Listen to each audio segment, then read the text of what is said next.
If, like me, you dream about going to the Formula One, then the Monza F1 in Italy is the experience that you need in your life. This weekend, Pirelli invited me to the Monza Formula One on the qualifying day. Today, on How to Formula One with VC, let's get it. Life's definitely been worse, and it's going all over my travel. And they had one hell of a surprise for me. And it was not only a surprise for me, it was an extremely humbling experience. Money shifts. For the sim experience that I had. It's not like this on the sim. And stay locked. I just want to say that this video is not sponsored by Pirelli. This was a gift as part of my contract with the brand, and they've not asked me to make a single piece of content about this. I chose to make this content because I thought this was an experience worth sharing, and boy was it. I have to put my hands up and respect the sport. Grab a brew, sit back and enjoy. Let's get it.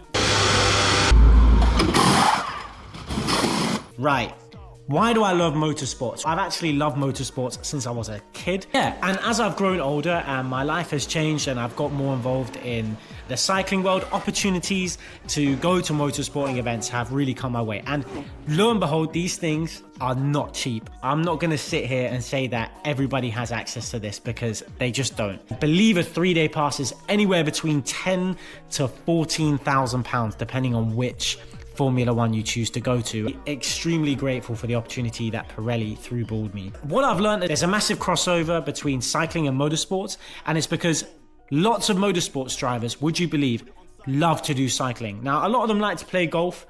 Carlos Sainz, for example, loves to cycle. Oscar Piastri, of course, Valtteri Bottas can be seen at some gravel races. I've raced him at the Rattle Gravel actually earlier this year. He's actually pretty good, to be fair, if anybody wanted to know. Yeah, so there's massive crossover, and to be fair, I love the sound of motorsports. I know some people hate that. If I could have something that was white noise, it would be that. Yeah, what a sound. I also really enjoy playing my motorsports sim. So I've got like a Fanatec setup that I play sim, so you can race cars online against, I mainly do it against the AI robot. Let it be known that sim racing is absolutely nothing like the real thing. And I was firmly reminded of this with this Pirelli hot lap, which we'll get to later in the video. Let's get into traveling to the Formula One.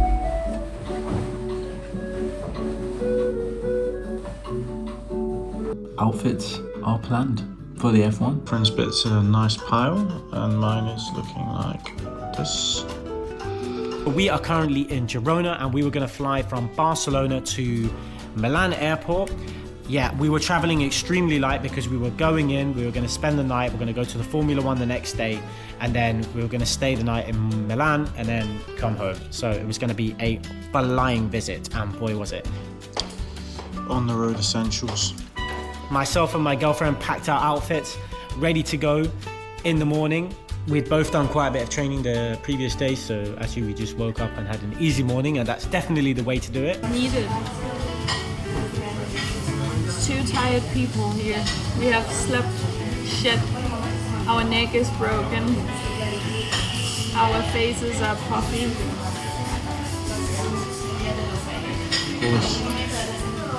Need a wake-up call, I guess. Family needing the coffee this morning, that's for sure. It is good. Mafia.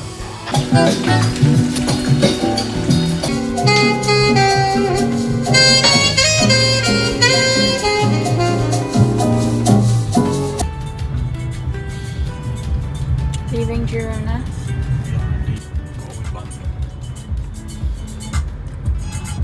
Hey. Cerveza at 11:20. That's the way to live life. Where is there? Hello. Come on. Got to the airport. Boarding passes are already on the phone, so we're tapping straight through, in through security. Yeah.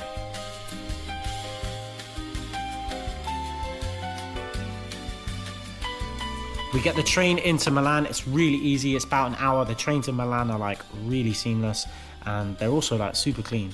So that was actually quite nice and a bit of a surprise.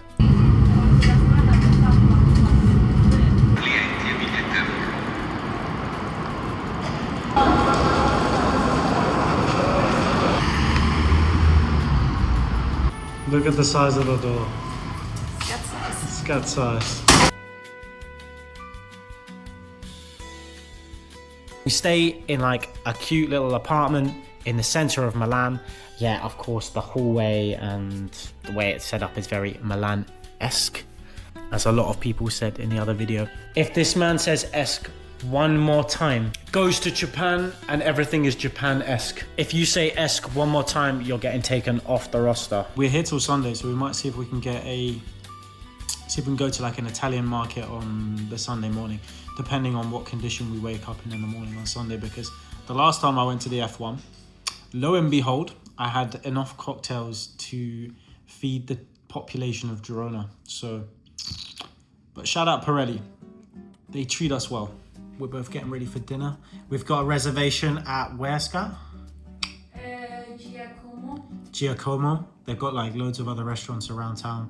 Lake Como as well, and a few cafes, but we've got a reservation there tonight. So yeah, you'll see what the food will look like in about a couple seconds, I reckon. Let's go.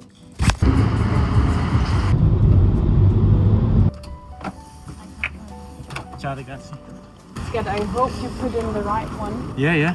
Cheers, Scat. The restaurant. We've made it to Giacomo. and I have a really hot day, and she looks like this. Pasta, which they made gluten-free for us, was one of the best forks of pasta I think I've had in my life. It's insanely good. Honestly. Pasta cooked to perfection, and the sauce is just Bellissimo. Would really recommend this restaurant if you ever go to Milan. I'll put it in the description, and whilst you're doing that, you should subscribe. I am very much ready for bed, and then early morning tomorrow for the F1. Let's go. I'll be wearing this insane shirt that I got in Japan. These are the shoes that I'll be wearing. Well, my girlfriend's shoes are not looking too comfortable, are they? Apparently it's a matter of... We will see if... It's a choice of pain. Apparently the Hermes ones are just as painful as the other platform ones. So the morning of F1 got off to a really rocky start by me setting the alarm an hour later than we should have. So Somebody put the alarm an hour later than they should have. Don't know who that was.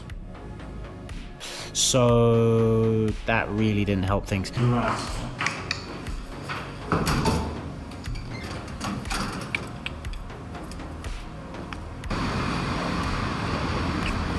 A busy Italian morning, yes? Let's go. Thankfully, we got into the Monza race circuit after our taxi driver decided to drive like... I don't know, man. Somebody should have given this guy an F1 license because... Taxi journey was something else. Something else. Honestly, I've never been driven somewhere. I've never seen so many minutes shaved off an elapsed time or an ETA in my life. And I've never seen a Maserati casket holding funeral car. Scat, how was that journey? We chopped off 20 minutes. No? Generational performance from the taxi driver. I think we'll go down this way, or we can walk past it. It's a bit of a vibe here though. We're on the Enzo Street, so... And true fashion, here's some Ferraris, huh? The taxis can only take you so far into the thing. There's like police everywhere. All the roads are blocked. Yeah, there's just like people in F1 gear, left, right, center. I've actually been here before. I came here on my bike with my brother when I got back into cycling. And they opened the circuit to cyclists. And me and about 100 other Italians just ripped around it for about 2 hours. It was pretty sick. You didn't brought your bike? Yeah? Was I supposed to? Maybe you could follow the guys around. Yeah, I reckon Austria needs a little competition. Yeah, me and my new white one RS Carnago. Hey, F1 be ready. We picked up the passes. Shout out to Carlo from Pirelli. He came and met us and handed up our passes so that we could get into the race circuit. We had the AMG Petronas Paddock pass this time, so we were going to be in the AMG Petronas Hospitality, which, let me tell you now, did not disappoint. Got enough lanyards, I think, at this point. Hospitality, incredible. So one of the first things that they gave to us was Kimi Antonelli, the young Italian driver for AMG Petronas, his spare steering wheel, and they showed us all the different custom buttons that he had, and I think this thing cost upwards of £100,000 is what she said to me. They let us have a go on it, and it's so precise, all the different buttons and the gear changes and the clutch, and it's all 3D printed, and it's got like extra, the gloves are designed in a way so that they've got extra feeling for the clutch and the gear change and all the buttons, and all the buttons are custom to where they need them to be or where they want them to be. That was really incredible, that thing. Put my steering wheel on the sim to shame, to be fair, that one. So yeah, today on How to Formula 1 with VC Let's Get It this is the DRS, money shift, clutch. So cool, so cool. We're going to go into Strat 3 and hand this back to somebody who's more responsible than that. The racing that was going on at the moment was the GT3 Porsche Carrera Cup, I believe. In the AMG Hospitality, they also gave us radios which we could then listen to what the drivers were talking, and they were speaking at the same time, both George and Kimi. It's actually really hard to decipher what they're saying. Actually, massive respect to how they understand, or all the precision calls that the drivers are making and the team are making and relaying to the driver. So that was actually pretty insane. And I stood and listened to that for maybe a bit too long. What food are they serving at this hospitality? It's just about anything you want. If you like Moe, then the Paddock Pass experience is for you. Ice cream was divine. They also had a sim there as well. It was set up with Formula 1 and everything was on automatic, so that was a bit lame. Yeah, I sat and played that for a couple seconds. The most impressive experience was yet to come, and this was the Pirelli Hot Lap. Now, this Pirelli Hot Lap was a humbling experience, as I said at the start of the video, and now you're going to find out why. Not everybody with the Paddock Pass gets to go in the Pirelli Hot Lap. This is like a specific experience for people that have either paid for it or are like special guests, if you can call me one of those.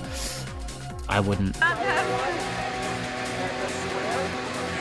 And the Pirelli Hot Lap is where they have, I think they have about 10 different cars, and you get to go in one of those cars and you get driven around the Monza race circuit at a ridiculous speed. Bad day to be a hot lap helmet, that's for sure. I went into this experience going, yeah, this will be, I can maybe relate to this. I can maybe relate to the driver who was like he was actually the backup Formula 1 driver. I believe his name was Fred. Number 4, lap number 2.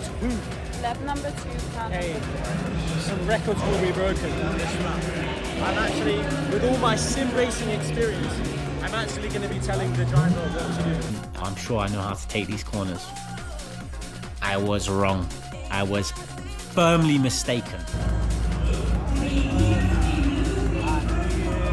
You have to wait. You can't wait.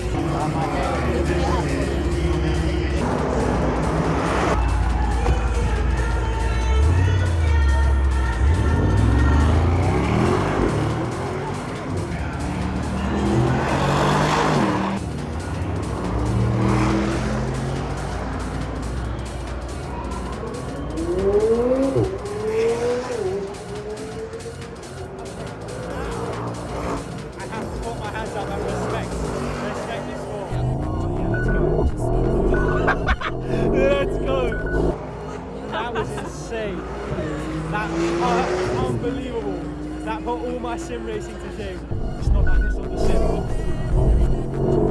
Yeah, you were playing very cool before this. Yeah, oh my god. Yeah, thank you so much.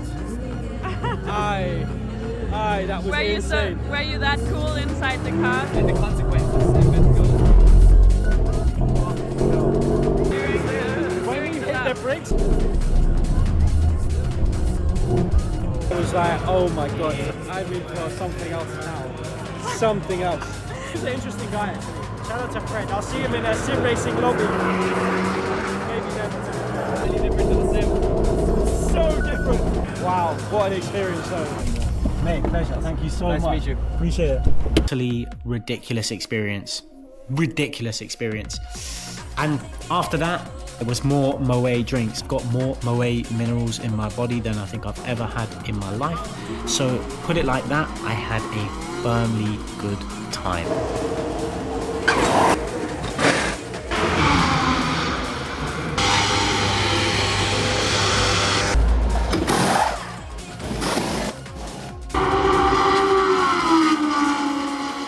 What did you collect then?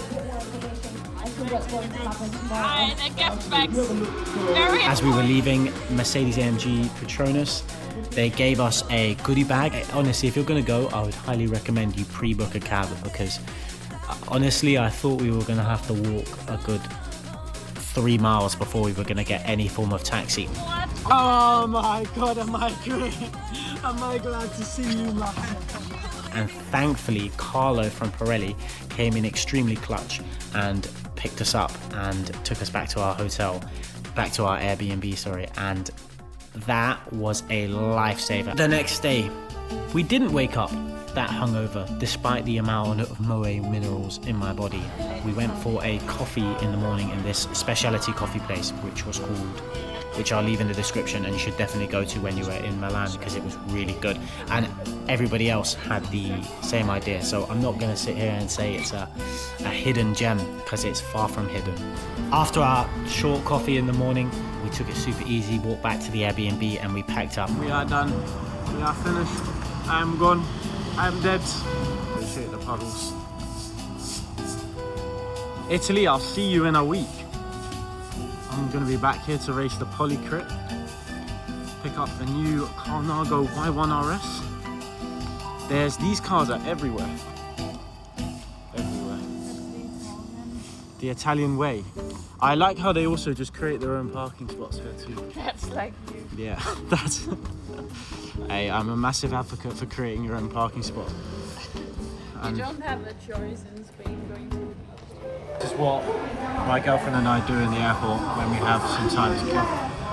Let's pick the worst glass for each other and then we'll come back. Okay, the verdict is in. I have gone for these Dolce Gabbanas with the huge... Oh my god. And what have you gone for? I have gone for these Prada. Okay. Trying to be an Oakley. We're going to gift them to each other. You need to vote in the comments for who got the worst pair of glasses. Who should buy the pair of glasses? Vote for who should buy their... I'm not liking the price of these ones. Right. Do you know what? I feel like I could have been done so much worse here, actually. You know. What about you, Scott?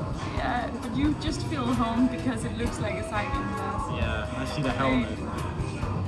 Yeah, you just need it. I see the helmet. Oh, these are so fucking heavy, these glasses. Like, they literally hurt your nose. Your nose needs more minerals Yeah. to hold them up. Yeah, I would definitely not wear I don't want to buy them though. They are £400. Vote for who should buy their pair. Thanks for coming. That's what it's like to go to the Formula One at Monza. Let's get it.